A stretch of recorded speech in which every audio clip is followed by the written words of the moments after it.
Elias loved the quiet rhythm of restoration. Bringing forgotten relics back to life was his passion. This grandfather clock, a recent acquisition, was a masterpiece of craftsmanship. But as he delved deeper, he sensed something unusual. Behind a seemingly normal plate, he found it. A hidden section. The metal was colder, almost alive, and it pulsed with a faint internal clicking, unlike anything he'd ever encountered in clockwork. The closer he looked, the more unsettling it became. The intricate patterns weren't merely decorative.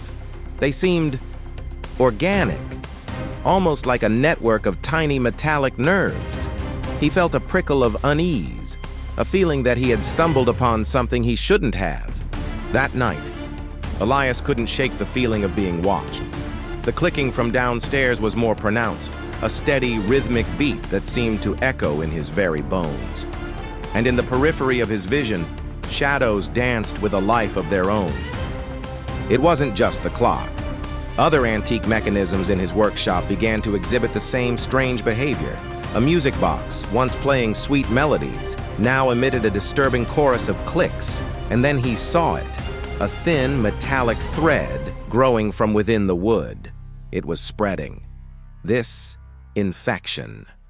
The mechanical plague was seeping into everything he touched, twisting familiar objects into grotesque parodies of their former selves. His sanctuary was becoming a nightmare. The transformation wasn't just aesthetic, they were changing, animated by something malevolent. The innocent became monstrous. He had to stop it. It all started with the clock. He ripped it open, desperate to find the source, to sever the connection before it consumed everything. But it wasn't just a mechanism. It was alive, a dark, mechanical heart beating with a sinister purpose. And its tendrils were reaching everywhere. Tick, tock, join us.